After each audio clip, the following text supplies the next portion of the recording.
Claudia Álamo, Patricio Fernández y Rafael Gumucio observan y analizan el país y el mundo en una conversación sin concesiones. La actualidad y sus protagonistas.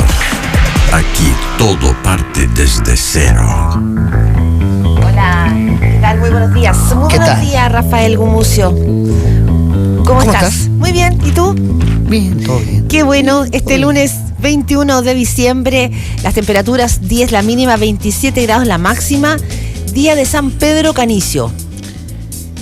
Pedro Canicio, no lo conozco ese. Ah, ¿no? ¿Pero cómo? No. Rafa, ya. No. Bueno, Yo vamos. conozco al Pedro, el que está siempre con Pablo. Ah, ya, este es otro Pedro. Canicio, no. Bueno, igual saludo a todos los No. Pedros. Yo saludo al que más quiero, que es Pedro Grossi, de todos los Pedros. Vamos con los... Y a Pedro Engel también, otro de los que más quiero, sí. Vamos con los titulares. Cuando son 8 en punto de la mañana, las aerolíneas programaron cerca de 18 vuelos adicionales tras finalizar el paro de 4 días de la DGAC. Estos paros han dejado súper colapsado el aeropuerto. Y el Tribunal Constitucional va a publicar hoy el fallo completo sobre gratuidad y el gobierno entonces deberá seguir una nueva línea de acción hacia la medida. Hay mucha expectación respecto de esto porque esto va a mostrar cuáles son los cursos de acción que el gobierno tiene para llevar adelante la gratuidad. Hola Rafael, hola Claudia, ¿cómo están? Hola Pato. Oye, ¿qué tal? Bien. Te veo bien, Rafael. Bueno, y Ricardo Lagos Escobar aseguró que hermoso, no le quita el sueño volver a ser presidente. No creo. Ese es un gran tema. La presidenta Michelle Bachelet participará esta mañana en la cumbre del Mercosur. Claudia. Sí, y la comisión investigadora del caso Cabal va a presentar hoy sus conclusiones preliminares.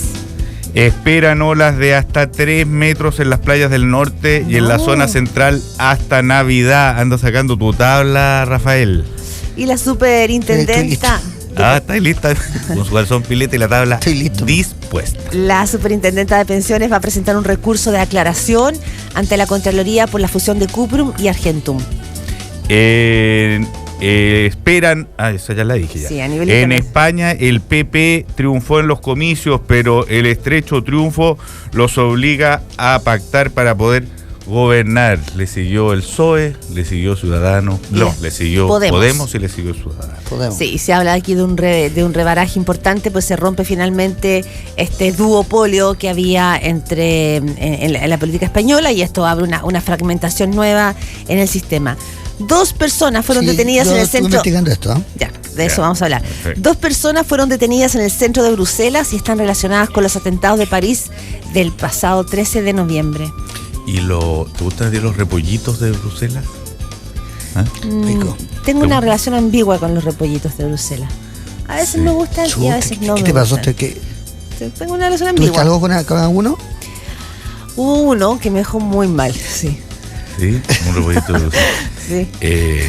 Claro, que a veces se hinchan también. Claro. Terrible. Sí. Francia y Rusia definirán la estrategia de cooperación militar contra el autodenominado Estado Islámico. Yo creo que hinchan mucho los repollitos de Bruselas. Muchísimo. ¿No? ¿Ah? Sí, muchísimo. Sí. Mucho. Y en deporte. Mucha flatulencia. Cualquier cantidad. Tienen incluso como sabor a flato. Ay. Sí. Con cerveza al lado es como que ya el flato asegurado. No, eso es convertirse. Eso es ser una autobomba. Un hombre bomba. Eso es ser un hombre bomba. Tiene que ver con la noticia que estamos leyendo. ¿Ah? En Bruselas se entrenan para hacer bombas ellos mismos. Sí, no sé, de aquí viene todo. Le ponen la persona. Primero se convierten y después les ponen un menú de cerveza y repollitos en Bruselas. Y ahí los mandan a la guerra nomás. Los mandan a la ciudad y los meten en París. Los tiran. Pero algo de legumbres también, yo creo, ¿no? Algo de legumbre. Algo también. Universidad Católica goleó. No, la anterior. A Joseph Blatter y Michel Platini fueron suspendidos por 8 años de toda actividad en el fútbol por la FIFA. Fue el comité de ética de la FIFA. Y Universidad Católica goleó a Palestino. Por buenos para la Blatter y para el Platini, Universidad Católica goleó a Palestino y clasificó a la Copa Sudamericana tras quedarse con la liguilla. Esos son los titulares en este lunes 21 de diciembre. Partimos por el mundo. Partamos por el mundo, ya que tenemos a Rafael en el centro del mundo. Yo estuve ayer escuchando hasta alta hora de la noche lo que pasó en la elección española, y tiene mucho que ver con lo que vamos a hablar seguramente después en Chile. La verdad es que se esperaba que el PP iba a ganar con más margen. Después cuando fue la elección se esperaba que Podemos arrasara. Al final no fue tanto, al final los socialistas lograron ser la segunda fuerza, pero Podemos avanzó muchísimo. Oye, además inesperadamente respecto a Ciudadanos, además, porque se supone que el que estaba haciendo la joya de la corona Ciudadano en el último rato era el ganso de, ¿cómo se llama? ¿Rivera? Rivera, sí. Ya, y de repente le pasaron por el lado. Tiene mucho que ver con la alcaldesa de Barcelona. La alcaldesa de Barcelona, que es de Podemos, es muy popular. Es una alcaldesa que nació del mundo social, que era de la gente que no puede pagar la hipoteca. Ella era dirigente de eso y ahora es alcaldesa y tiene mucha popularidad en Barcelona. Y en Barcelona arrasaron. Ahora hay varias conclusiones. También le fue bien en el País Vasco. La primera... También le fue bien en el País Vasco. La primera es que Rajoy no sé cómo va a armar gobierno, porque le puede hacer un poco lo que le pasa a Artur Mas en Cataluña, que puede ser que el PP pueda conseguir el gobierno, pero sin él. O sea, la mala onda que ha creado y lo poco que es querido Rajoy, le hace muy complicado conseguir los votos. Se da por sentado que Podemos va a votar por él, pero a mí, yo por lo que conozco a la gente de Podemos no es tan... Ciudadano. No es tan... Sí, de Ciudadano, perdón. Que la gente de Ciudadano no es tan pero nadie de ha derecha como nadie ha dado señales, Rafael, tú que estás allá en Europa, de posibles acuerdos para dar gobernabilidad. ¿Cuáles son las primeras señales? Yo no sé quién está más lejos de los españoles, si los ingleses o nosotros, pero igual, llegamos. Bueno, sí. Bueno, pero yo estaba escuchando el radio español. Eso sí. Igual que lo que podría hacer en Chile. Sí. Obvio. Ya, pero alguno de estos partidos han hablado de posibles pactos que aseguren gobernabilidad. El tema de la prensa española hoy día es ese. ¿Cómo se asegura la gobernabilidad en una nueva fragmentación del mapa político que España no conocía? Claro, pero la idea de que el centro político es donde están los votos y que hay que ir hacia el centro, está de nuevo totalmente negado. Y figuras como Pablo Iglesias, que se daban como que iban a durar muy poco tiempo, que eran figuras como populistas, que durarían un ratito y que no tenían mucho sentido, y que fueron muy... demuestran ser bastante más sólidas de lo que uno pensaba. Sí, porque fíjate que es un panorama... yo lo que concluí de esta elección, más allá de la dificultad que va a tener Rajoy de conversar, es que... en un país como España, europeo, estamos viendo el paso del bipartidismo a 4 partidos. Esa cuestión eso es un fenómeno muy impresionante y que tiene que llevar a pensar y a reflexionar a todos los países de alrededor y de no tan alrededor y a nosotros mismos, porque si tú esto lo cruzáis con el resultado de la encuesta CEP, donde entre la alianza y la concertación son minorías, la alianza y la nueva mayoría suman un moco de pavo. El político más popular y más querido y más respetado y menos rechazado, Giorgio Jackson, etcétera. Bueno, pasamos a conversar por fin algo que deja de ser una ficción, y es que se están moviendo las placas tectónicas de la política en serio, y no es un fenómeno nacional de España, no es una cosa que hay que verla como un caso aislado. No, en el caso de la Argentina, Macri lo que logró hacer es una coalición política con sectores que antes no se miraban, sectores que hay que ver cómo dan gobernabilidad, pero generaron una reconfiguración en el mapa político también.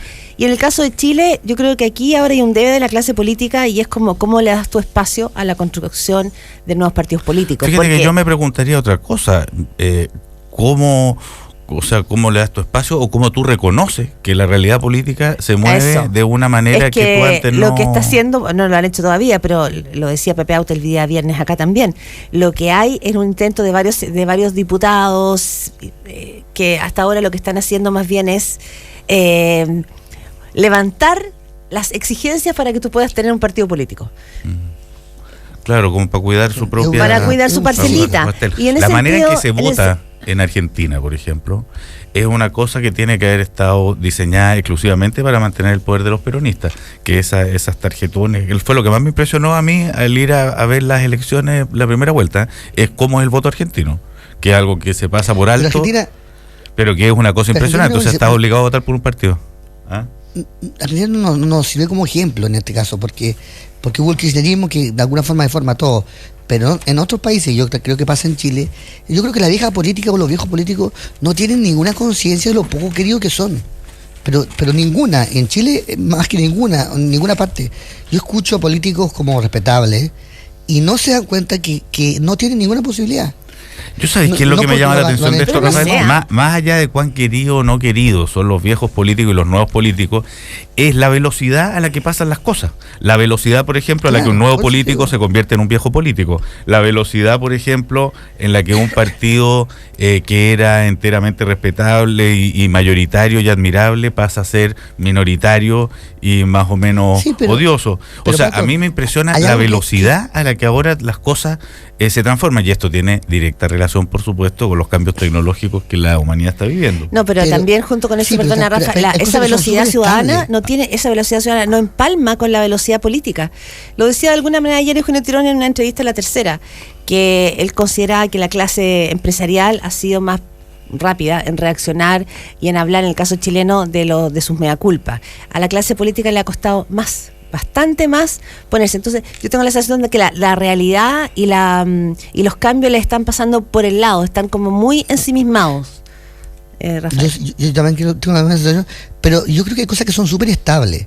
Fíjate que George Jackson sea el primero en la encuesta y que haya sido ante Marco, habla que la gente quiere algo muy específico y no algo muy... No es que no sepa lo que quiere a alguien de centro izquierda, más a la izquierda de lo que hay ahora, independiente. Se llama Bachelet, después se llama Marco Enrique y ahora se llama George Jackson. Pero es la misma petición. Puede ser que los personajes se parezcan muy distintos, pero es la misma idea. Queremos a alguien independiente, alguien que no pertenezca a las redes de poder, alguien que sea de izquierda, que sea más a la izquierda que el espectro de la concentración.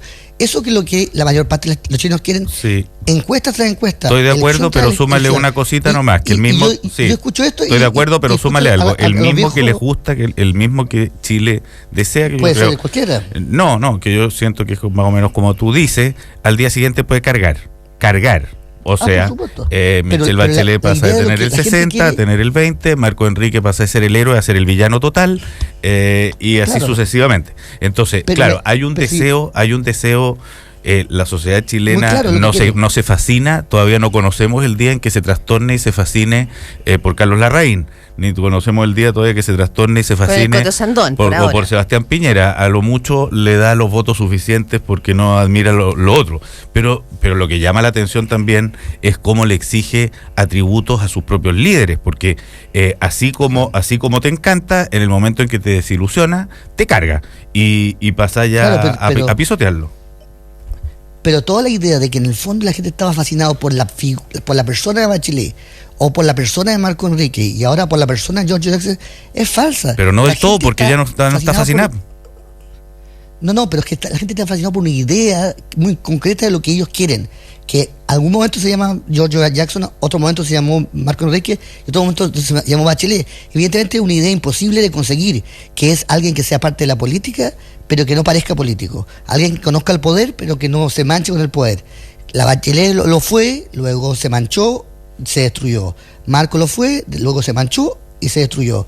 George ahora lo es, el día que se manche también se lo va a destruir. Pero la idea de lo que la gente quiere es muy, muy clara y muy específica. ¿A qué le estás llamando la mancha? La mancha puede ser. ¿A descubrirle sinvergüenzura o a descubrirle delitos próximos?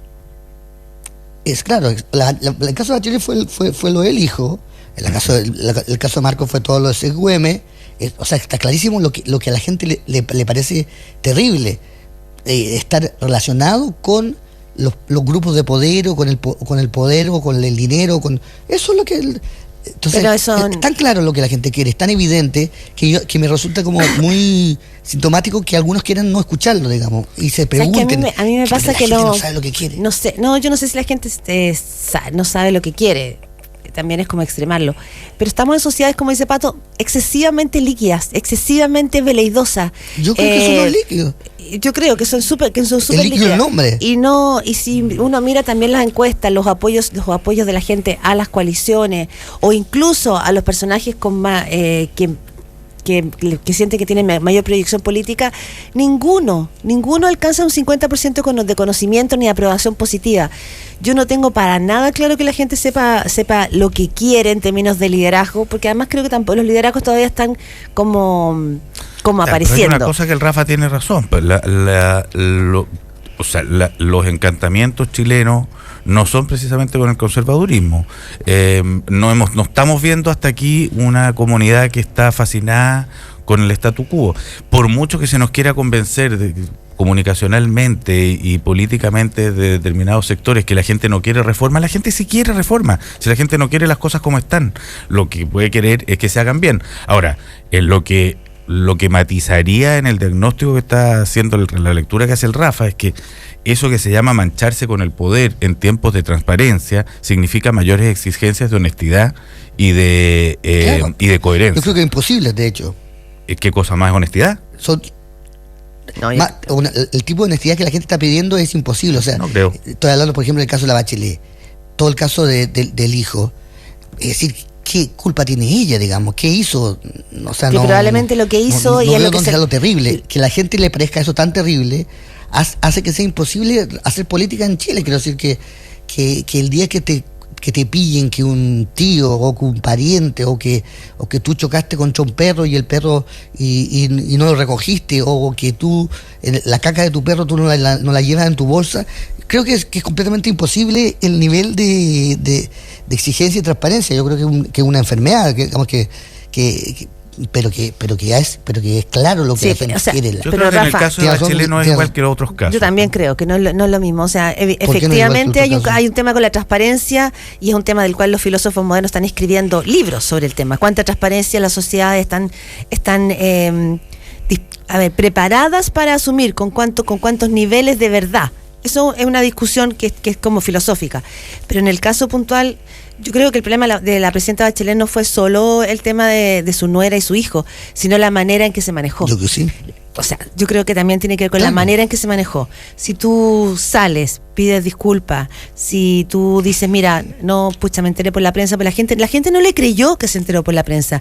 Yo creo que lo que vino fue un tema de la falta de credibilidad en la versión entregada. Claro. En el caso de Marco Enrique Dominami, yo creo que lo que pasó es que tampoco se le creyó, y cuando él sale y dice, entregué toda mi declaración para que sea pública, y después nos enteramos que a la mitad de la declaración él guardó silencio, se genera una contradicción.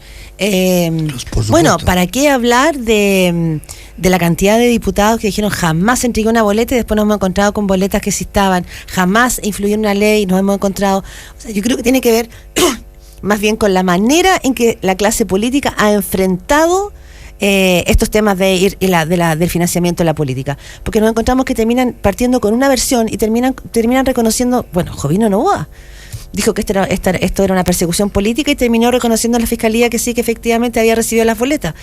Creo que tiene más que ver con la manera de reaccionar frente a la mancha, como dices tú, que puramente con la mancha.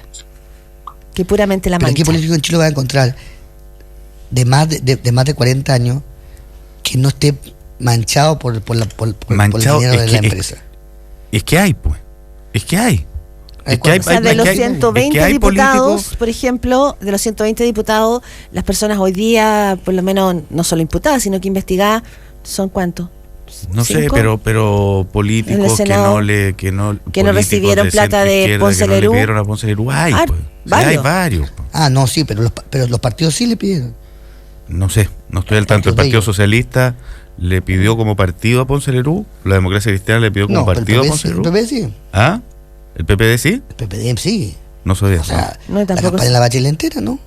No, la campaña de la Bachelet, el que le pidió, se supone, fue Rodrigo Peñailillo, ¿no?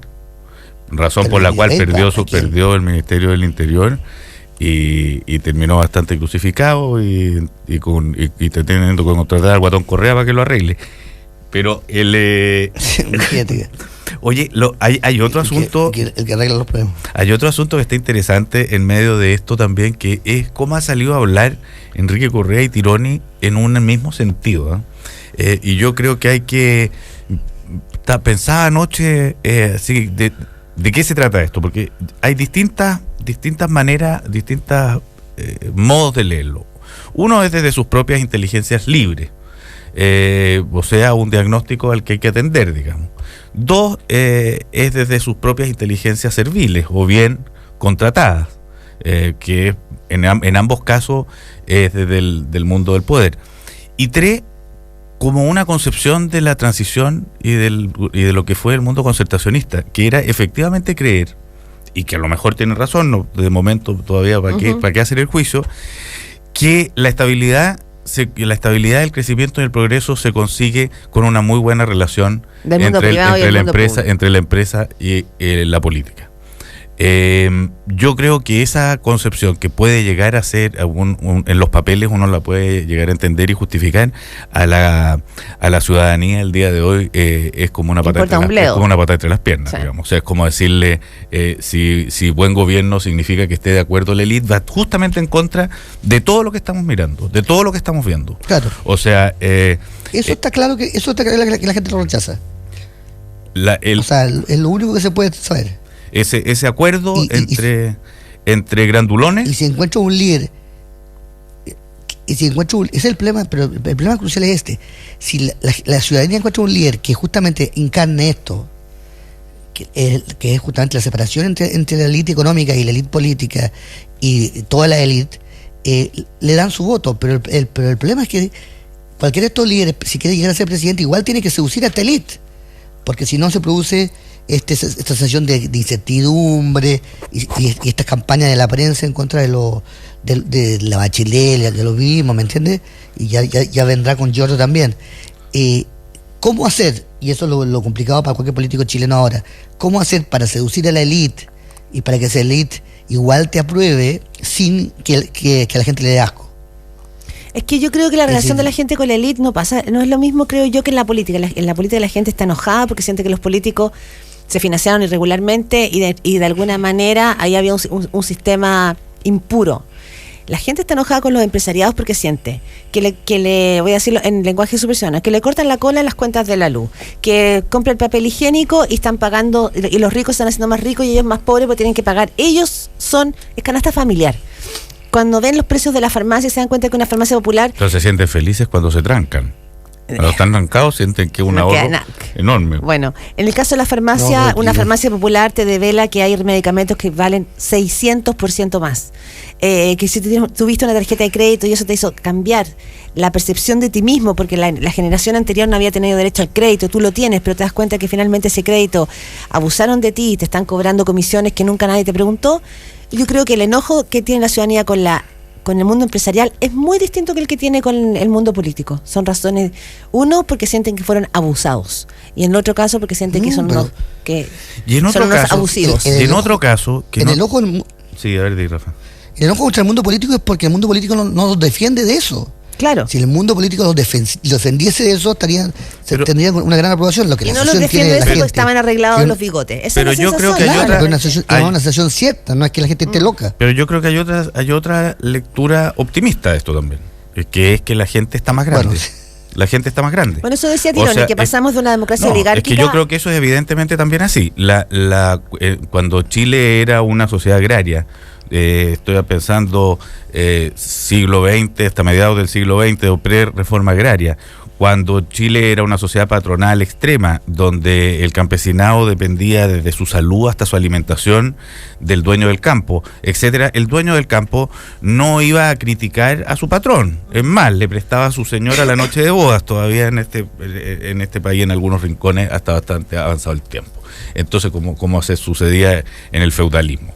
Lo que hoy día pasa también es que se va produciendo una rebelión orgullosa de un mundo que ya no es un mundo sometido en un 100%, que ya no está aislado del conocimiento, que tiene acceso a las mismas informaciones que tiene el patrón, que ya incluso está incorporado al mundo y es capaz de saber de Podemos al mismo tiempo en Melipilla que en Londres, que tiene... Yo tengo otra tesis. Bueno, pero es que yo creo que son muchas las tesis posibles y no tenemos por qué marcar ninguna, pero una de ellas es que hay una sociedad más dignificada, más incorporada al mundo, más incorporada al conocimiento y que está pidiéndole otras cosas a sus dirigentes, a los que ve más como iguales y que le da mucha rabia además que se vengan a creer muy distintos.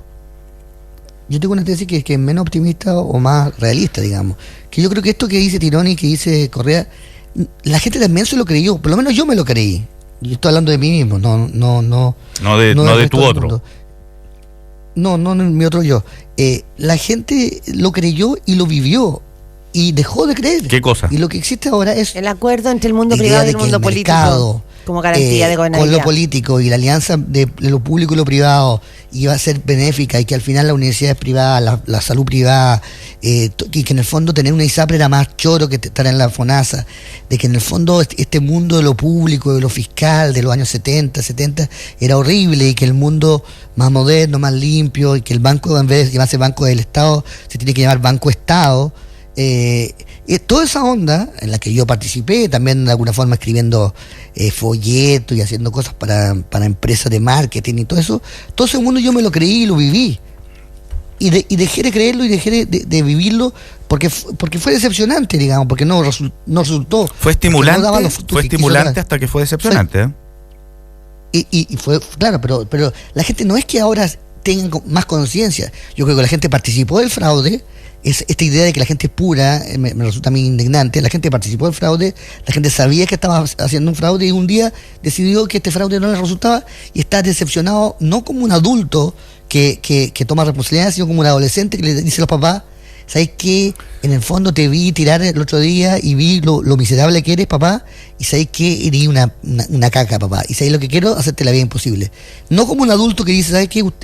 Pucha, ahora me doy cuenta que las cosas, y soy responsable, voy a tomar las cosas de manera responsable, sino en una onda más de pataleta que de una onda de responsabilidad cívica y patriótica. Siempre también existen personajes, ponte tú, en torno a los cuales uno puede ver un poco esto, que personajes también como Tompkins, por decirte, que ganó plata hasta que parece que la plata ya no le interesaba. Claro. Entonces se compra un campo o se compra un pedazo de país para que no lo toque nadie y no genere plata. Y de pronto lo que antes te parecía patético te parece admirable. Y eso yo creo que pasa también con las evoluciones comunitarias. O sea, aquí estamos en un momento en que se le están pidiendo también más o cosas distintas de las que nos procuramos a la política y a la vida comunitaria. O sea, pero no solo, creo yo, por negación de lo ahora, anterior. cuando uno no tenía cuando el chileno medio no tenía ni un peso o tenía un ingreso per cápita muy inferior al que tenemos ahora, no estaba reclamando las mismas cosas que está reclamando ahora. Pero además yo creo que no podemos olvidar que esto que está pasando en Chile está pasando en el mundo. No es un fenómeno chileno, la decepción con la política. Oye, en Perú, de donde vengo llegando, por ejemplo, no está en pie ningún partido. Si tú dices qué es lo que viene en las próximas elecciones, te dicen la Keiko Fujimori. Sí. Si tú preguntas cuál es el partido más grande de Perú, te contestan el APRA.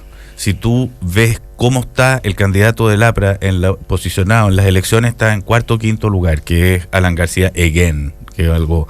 que eso también es una cosa que entonces tendríamos que ir revisando en el mundo. O sea, Alan García sigue allá y Ricardo Lago vuelve a aparecer con entusiasmo como estamos viendo acá. Porque, perdona, paréntesis cuadrado, el paso de no voy a ser candidato a no me quita el sueño ser presidente de Chile es fenomenal. O sea, quiere decir, Marco Enrique está fuera.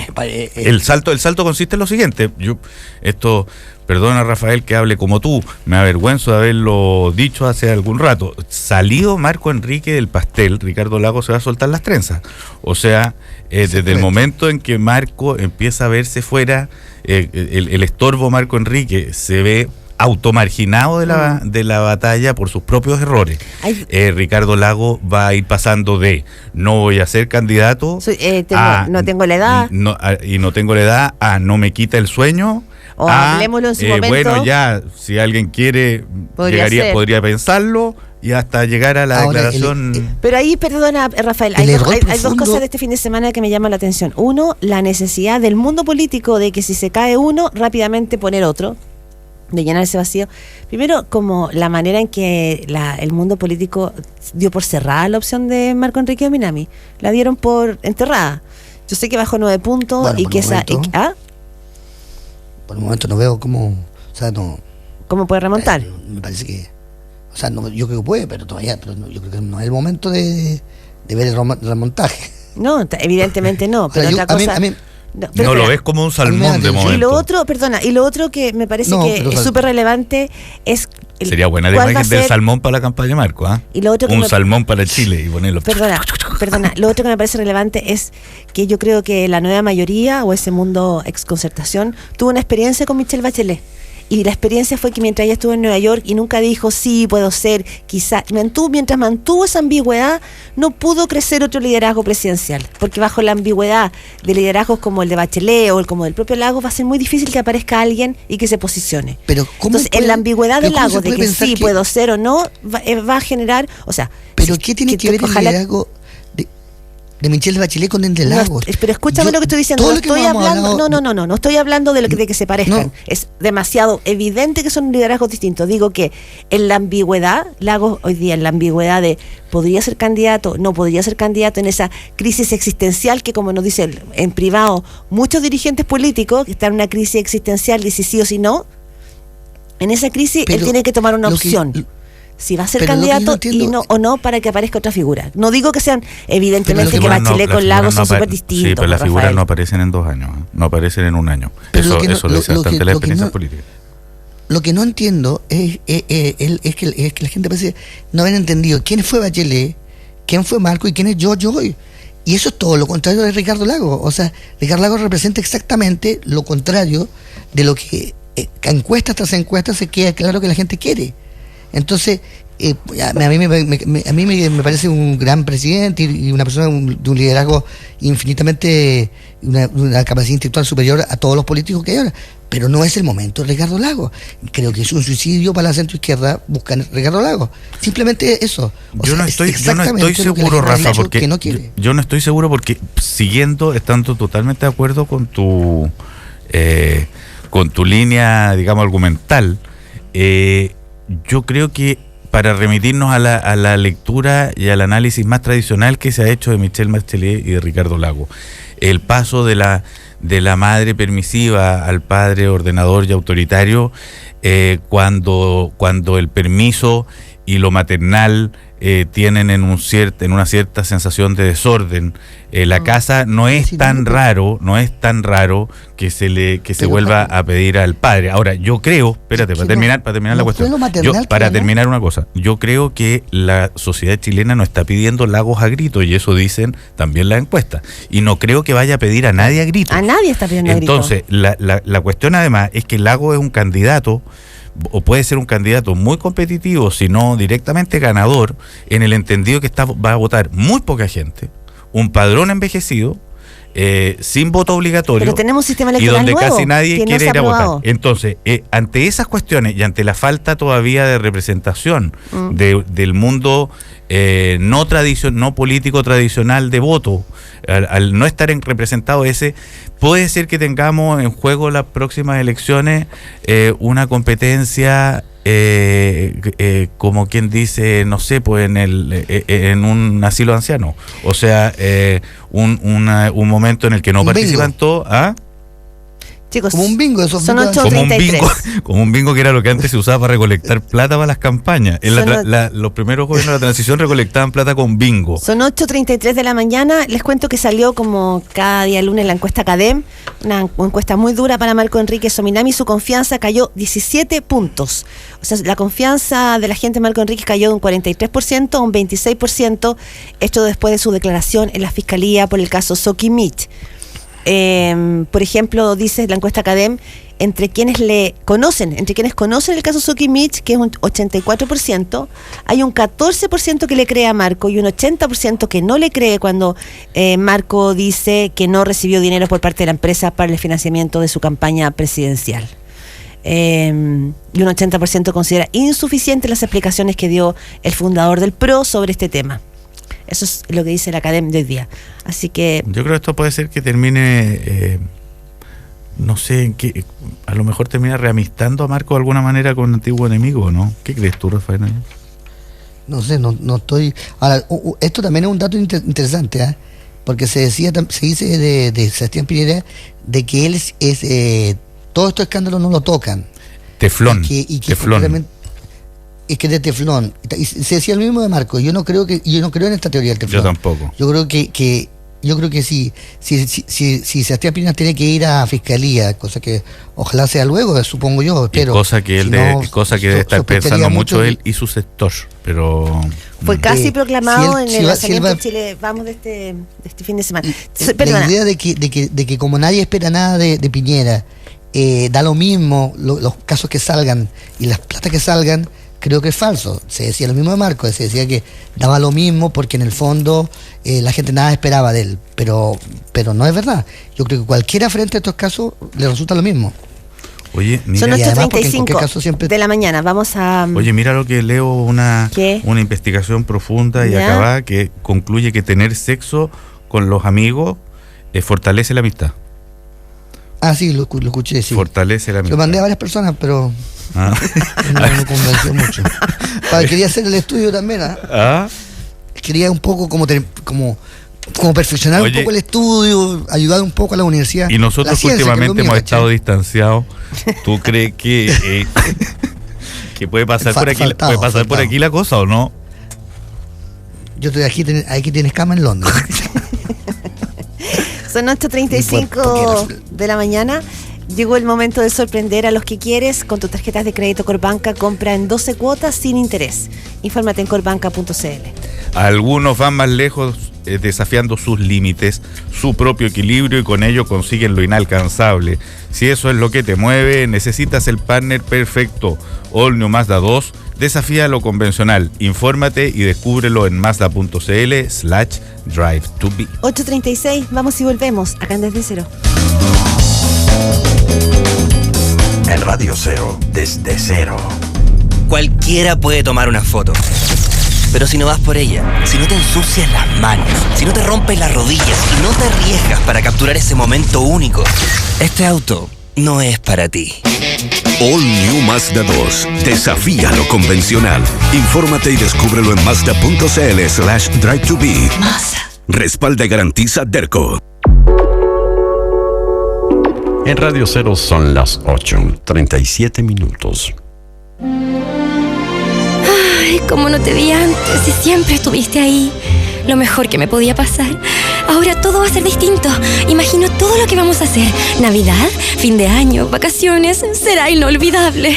Porque no sabes lo que tienes hasta que lo usas. En diciembre, aprovecha hasta 12 cuotas sin interés, pagando con tus tarjetas de crédito Corbanca en todos los comercios de Chile. Corbanca, el banco oficial de la selección. Más información de esta promoción en www.corbanca.cl. En Radio Cero, desde cero.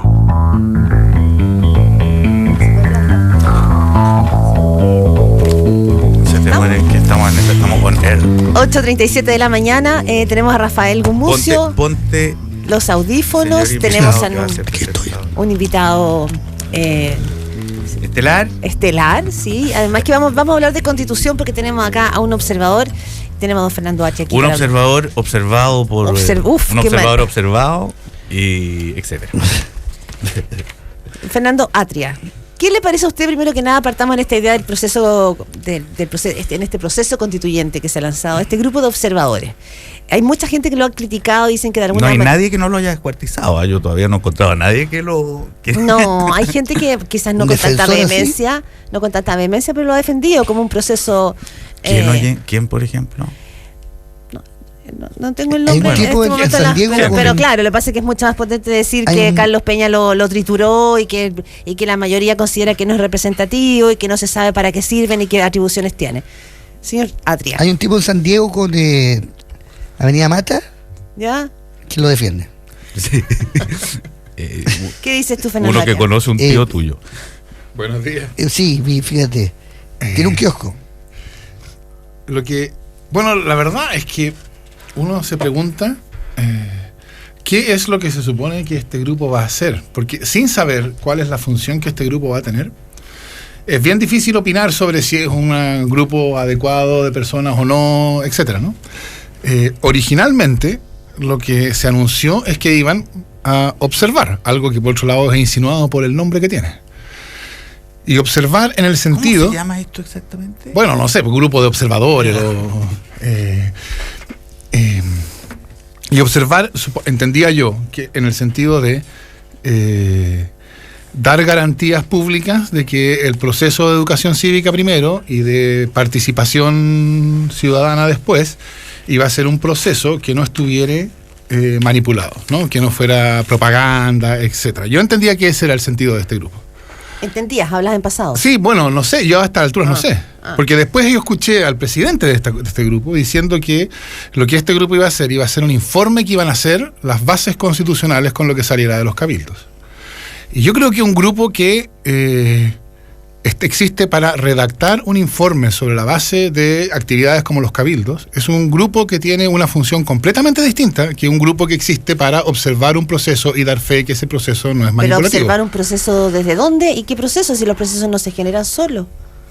Bueno. No, pero hay una cuestión de, por así decirlo, dar fe. Claro, si son observadores, ellos no organizan nada, simplemente dan fe de que el proceso... ¿Dónde leíste tú que los observadores íbamos a redactar un... Bueno, es que... A ver, porque yo puedo dar mi modesto testimonio, después de haber escuchado además la opinión de tantas cuestiones al cabo de 2 reuniones. Voy a decir modestamente que lo hago por primera vez y pronto me dan ganas de escribir de esto porque es bien surrealista un poco lo que pasa desde todos lados, desde el ámbito de la crítica y desde lo que esto es. Porque yo te diría que una de las principales cosas que me pasa a mí adentro de esto es bien parecido a lo que a algunos críticos les pasa con el Consejo de Observadores. O sea, en primer lugar, entender de qué se trata esto. Cuando se dice observadores de un proceso y en un decreto que todavía uno no conoce, se supone que vamos a ser nombrados algo así como ministros de fe de algo. A mí me pasa lo siguiente, que es, en primer lugar, y que esto ha sido manifestado en este grupo, y este grupo ha estado como muy de acuerdo en esto que voy a hablar ahora.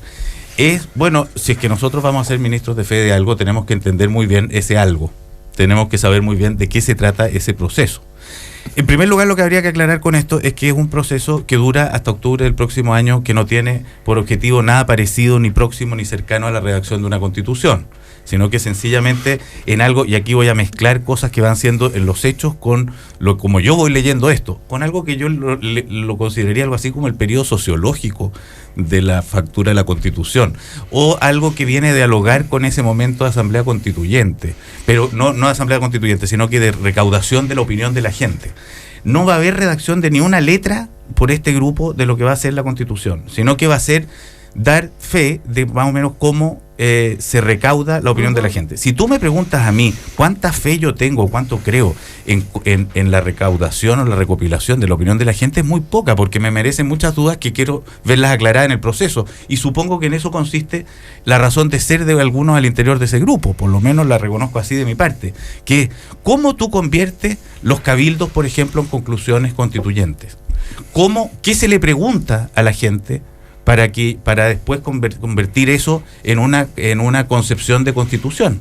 ¿Cómo se tabula esa información? ¿Es con pregunta o la gente va a ir y opinar libremente y van a ser registrados en unas grabaciones lo que ellos dicen? Etcétera, etcétera. O sea, como dice Peña, ser veedores omnipresentes en una asamblea, en los distintos cabildos, sería una estupidez, digamos. Eso va a estar armado por una serie de gente que colabore con estos grupos, pero uno no va a poder dar testimonio de eso. Pero antes de eso sí hay un ejercicio constituyente en el cual los que estamos ahí no somos representantes de nada, que yo creo que es recaudar, o sea, es por lo menos poner atención de bajo qué criterios, de qué manera, etcétera, va a ser recopilada esa información. Pero falta, a tu juicio, y no sé, y te lo pregunto también a ti, Fernando Hacha, que ha sido parte de esta discusión respecto a la necesidad o no de una nueva constitución en Chile. ¿Falta precisar los alcances de esta comisión de observadores? Pero si no pero por supuesto, o sea... ¿Precisarlo hacia dónde? Pero es que yo creo que uno debería ir en 2 pasos. ¿Dónde vi yo esto de que iban a redactar? Bueno, esto lo dijo el presidente del grupo de la Comisión de Observadores, Patricio Zapata, dijo, comillas, le entregaremos, salió en el Mercurio, le entregaremos a la presidenta un documento que recoja lo más fielmente posible el conjunto de aportes y observaciones que se plantearon en los cabildos, cierre de comillas.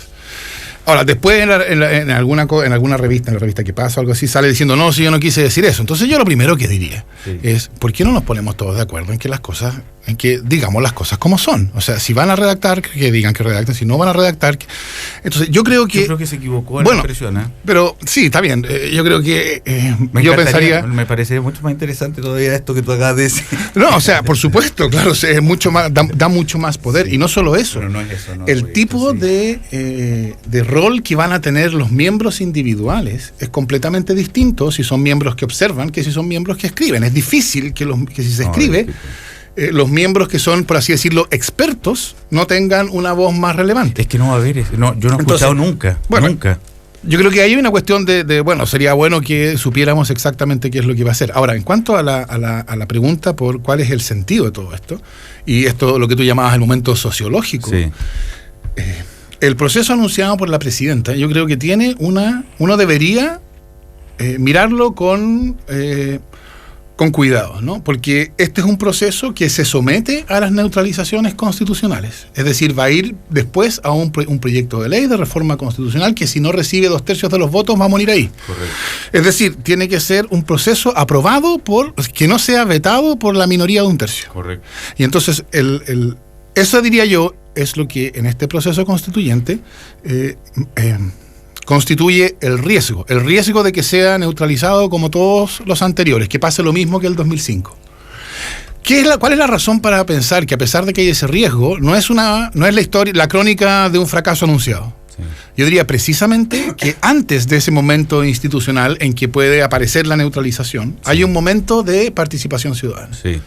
¿No? Con la idea de que ese momento de participación ciudadana va a generar suficiente presión política como para lograr destrabar los cerrojos constitucionales. Ahora, eso es una apuesta bien audaz, diría yo, porque es mucha la fuerza que se necesita para eso. Pero a lo mejor no tan audaz, perdona Fernando, considerando una cosa, que no es por la clase política que la necesidad de una nueva constitución ha tomado fuerza. Claro. Ha sido más bien por una ciudadanía, con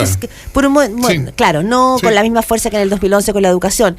Pero si ha seguido siendo un tema, es porque en las encuestas aparece un número mayoritario de chilenos que dice, busquemos una nueva constitución que nos una, que legitime finalmente quiénes somos.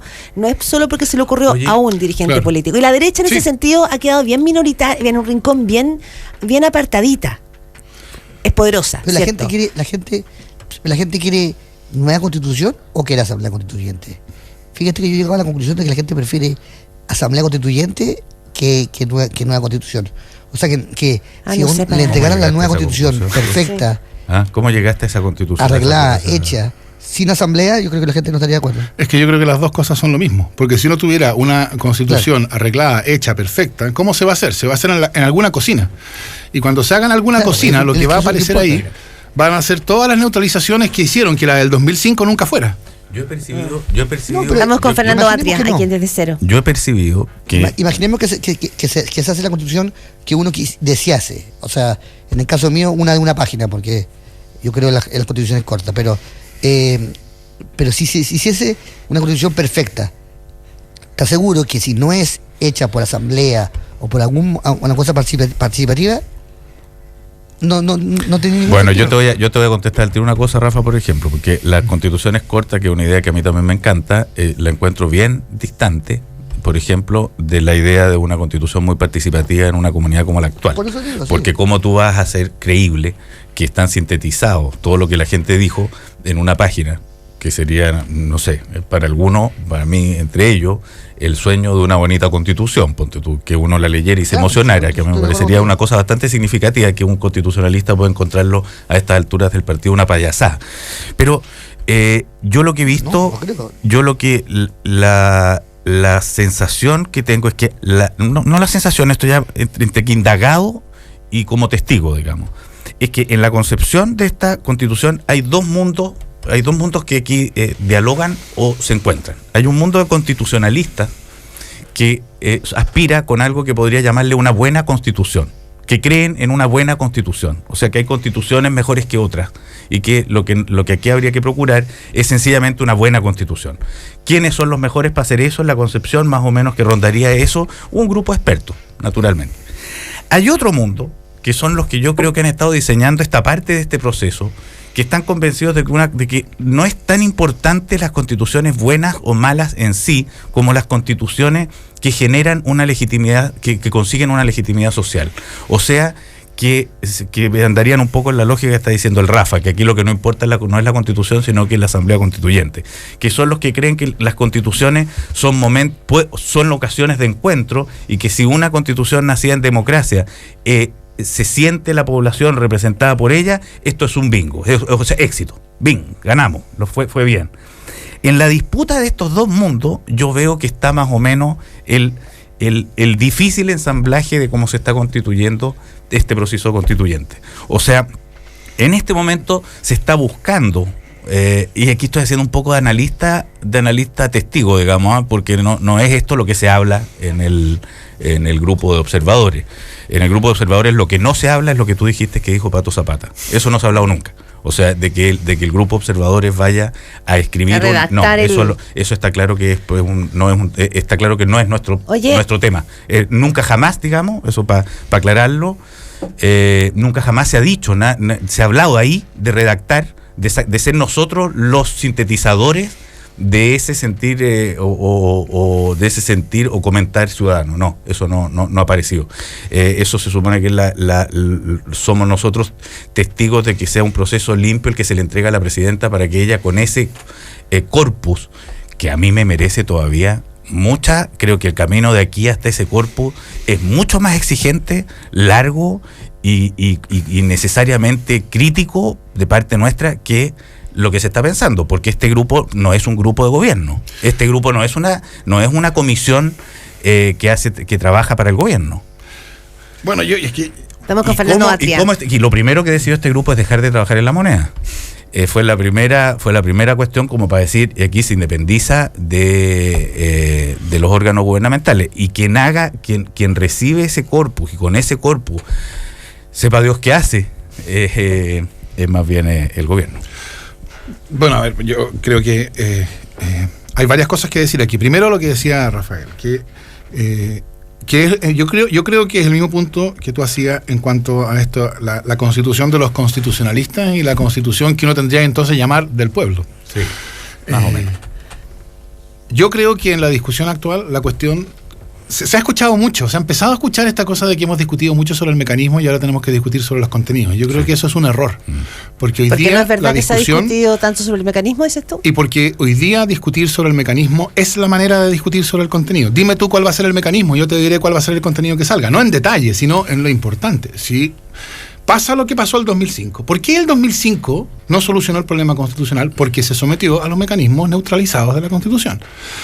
Entonces, esto que dice Rafael, imaginémonos una constitución que a uno le parece perfecta, sí, está bien, pero el problema es que cuando uno habla políticamente no sirve imaginarse cosas. La pregunta es, ¿quién decide esa constitución y cómo se decide? Yo creo que cuando uno especifica cómo se decide, uno prefigura más o menos qué es lo que va a contener esa constitución. En mi opinión, yo, digamos, por así decirlo, teóricamente, como académico, a mí me gusta la idea de una constitución corta, pero por otro lado, yo creo que la pretensión de una constitución de una página es hoy día puramente utópica. Sí, es decir, Chile no existe en el vacío. Chile es parte de una tradición jurídico y política que excede con mucho a Chile, y ese es el contexto en que nosotros vamos a tener que decidir, y entonces es bien difícil que la nueva constitución no va a tener nada que ver, para mencionar los casos que no son controvertidos, con la constitución española, con la constitución alemana, o con la del 25, bueno, y con la del 80, y con la del 25, que llegó a tener derechos sociales el año 71. Entonces, la pregunta es, digamos, ponerse lo importante de esta idea de una constitución breve, que yo creo que sí hay que rescatar, es lo que se necesita es una constitución que no neutralice la política. Es decir, que la constitución no exista para poner trabas a la política, sino para facilitar la política. Ese es el sentido democrático de una constitución. En un ambiente país donde la desconfianza marca el modo de operar entre ciudadanía y mundo político. ¿Cómo tú aseguras eso? Bueno, es que, a ver, primero que nada, cuando uno, políticamente hablando, uno nunca puede asegurar cosas, ¿no? Uno puede hacer probable cosas, uno puede pensar en que este tipo de cosas va a solucionar problemas, etcétera. ¿Por qué ese nivel de deslegitimación de los poderes institucionales? Mi respuesta es por el problema constitucional. Porque Porque hoy día no se pueden enfrentar las cuestiones, no se pueden tomar decisiones transformadoras. Es cosa de ver lo que ha pasado con gratuidad. O sea, la gratuidad que pretendía ser una reforma transformadora va a terminar siendo, aparentemente, después de la intervención explícita del Tribunal Constitucional, va a terminar siendo alguna medida que va a ratificar el sistema como existe y va a perfeccionarlo. Entonces, la transformación, la Constitución convierte la Constitución y la práctica política que ha crecido bajo ella, por cierto, porque han sido 25 años de vivir bajo esas instituciones. La Constitución transforma iniciativas que pretenden ser una reforma de verdad, la transforma en meros perfeccionamientos. Y entonces a la ciudadanía se le dice: hemos logrado derogar la LOCE y publicar la ley, hemos logrado regular el financiamiento electoral, hemos comenzado con la gratuidad, y a poco andar nos damos cuenta de que lo que se nos presenta como algo que transformaba, en realidad lo que hace es mejora. O sea, perfecciona. ¿Tú sabes cuál es la manera que yo pienso? El único... perdón, Rafa. Habla. ¿Pero era realmente la cláusula de la gratuidad una transformación o era más bien una chapucería hecha entre gallo y medianoche por gente que parece que inexperta? O sea, el término chapucería lo usaste tú, yo prefiero usar términos distintos. Sí, yo no lo habría hecho a través de una glosa. Ahora, yo creo que también uno tiene que darse cuenta que las soluciones que son en principio más adecuadas no necesariamente son las que son políticamente más oportunas y posibles. Entonces, hay una crítica que hacer ahí, que se haga por glosa, etcétera. Está bien eso, y hay que discutirlo. Pero la idea de la gratuidad, la razón por la cual la gratuidad importaba no era porque se buscaba un subsidio más grande, sino era porque se pretendía entender que la educación dejaba de ser una mercancía, o por lo menos comenzaba un proceso que iba hacia allá, por todo esto de la gradualidad, etcétera.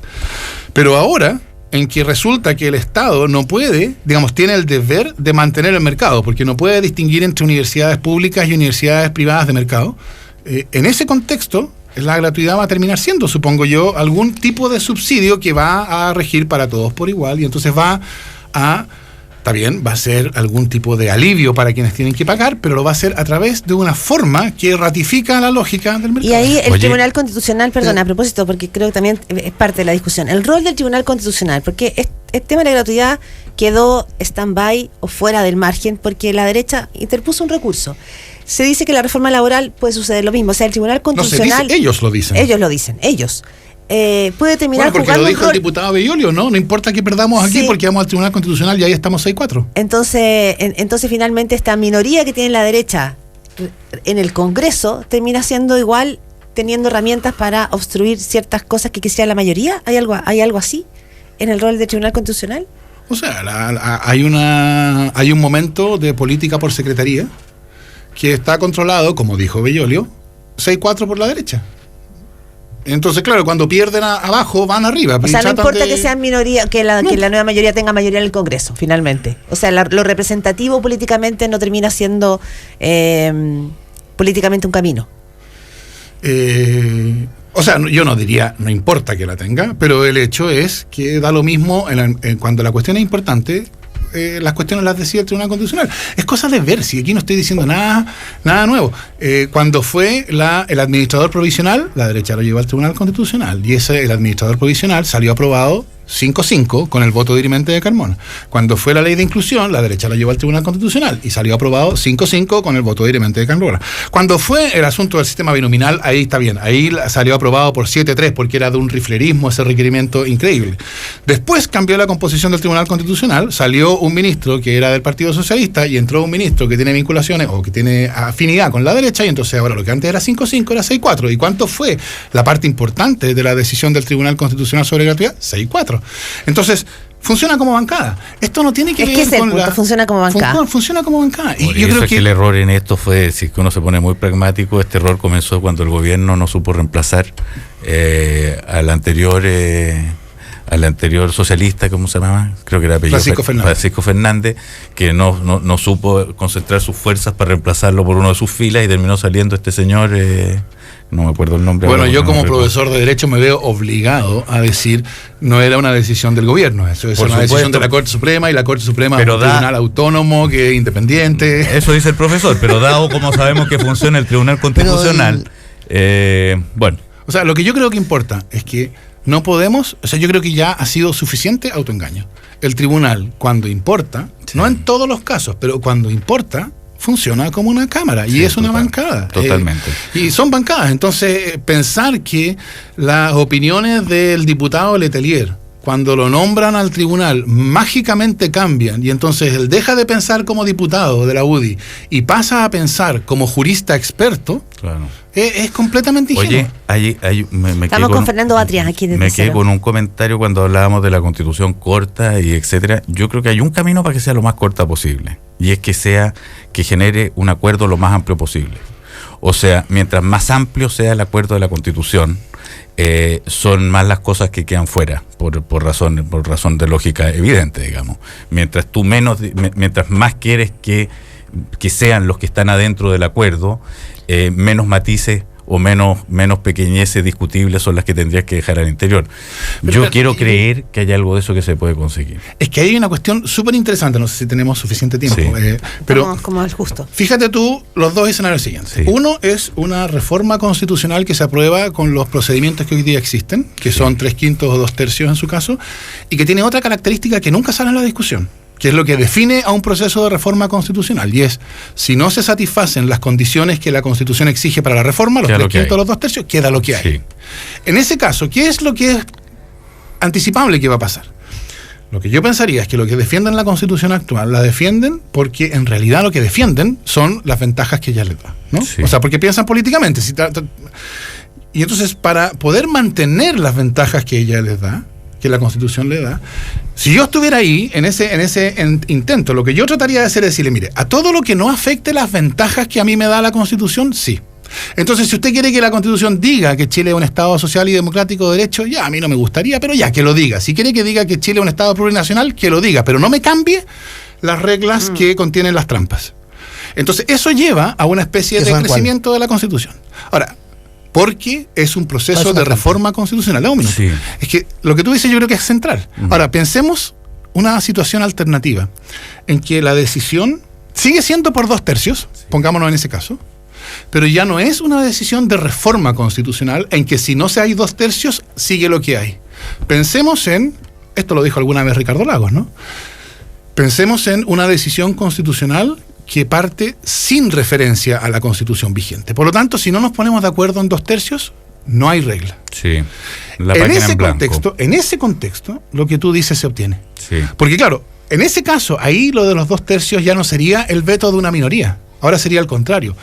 Solo va a llegar a estar en la Constitución lo que cuente con el apoyo positivo de 2/3. ¿Tú sabes cuál es una de las...? Y eso llevaría a una Constitución, bueno, con probablemente más corta, ¿no? Porque se pondría naturalmente lo que no suscita acuerdo 2/3 va solo quedando afuera. Exacto. Yo creo que sería un camino muy virtuoso y que creo que si en algo puede servir, y es lo que no se ha visto, lo que los analistas no ven, digamos, bueno, porque no les corresponde verlo, es que si en un grupo, una primera instancia de, comillas, ciudadanos, no representativos de grupos ni nada, sino que de lo que son, se producen o se es capaz de generar acuerdos en la manera de percibir incluso todavía el proceso constituyente, creo que va a ser una ayuda, fíjate, y estoy yéndome a algo que puede ser que no esté dentro de las atribuciones convenidas por el Ejecutivo, o sea, que se le exceda, porque ¿cuál es una de las cosas que podría ir sucediendo con esto? Que se libere,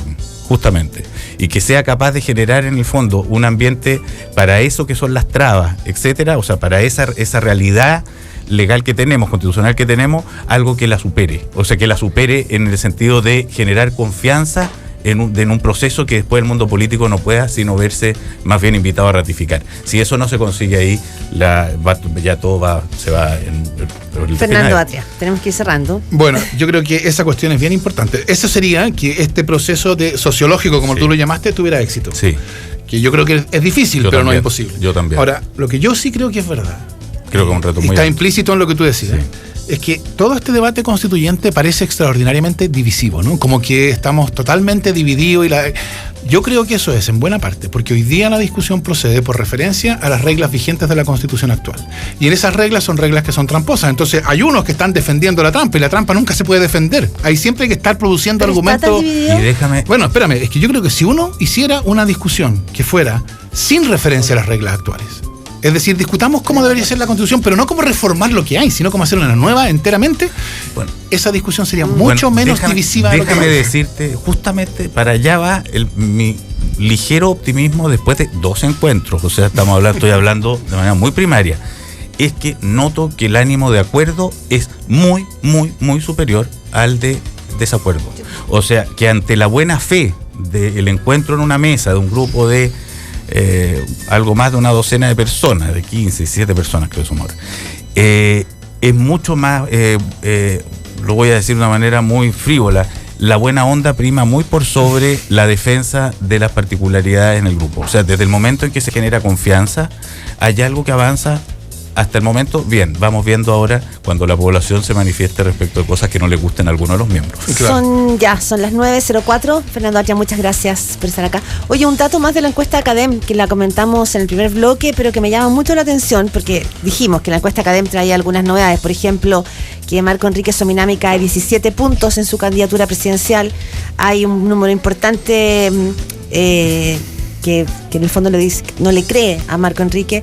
Tenemos que el gobierno se mantiene con un 63% de desaprobación, pero este es el dato que quería comentarles que me llama mucho la atención. Cuando le preguntan en una escala de 1 a 5, donde 1 es nada de confianza y 5 mucha confianza, cuénteme cuánta confianza tiene usted en, y ahí aparece Sebastián Piñera como la persona con más alta confianza. Sí. Te quería comentar eso. La segunda persona es Isabel Allende, después tercer lugar Ricardo Lagos Escobar, en cuarto lugar aparece el Coto Sandón, Andrés Velasco, y en último lugar Marco Enrique Sominami, con el tema de la confianza. Me llama la atención que Piñera genere tanta confianza. No sé si genera tanta confianza. 905, por chao. Eso. Chao.